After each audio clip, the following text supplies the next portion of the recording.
मित्रांनो आता आपण आहोत चाकण किल्ल्यापाशी. आपल्या पाठी आहे चाकणचा किल्ला.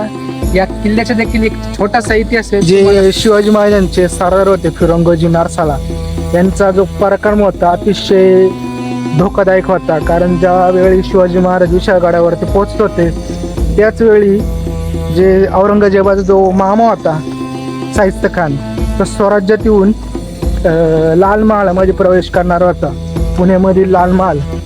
तर जाण्यापूर्वी या चाकणच्या किल्ल्यामध्येच त्यांना अडवण्यात आले शाहिस्ते खानाला. त्यामुळे फिरंगोजी नारसाळ्यांनी संगती 3 ते 4 हजार जणांची फौज आहे ना ती घेतली आणि या चाकण किल्ल्यामध्ये आले.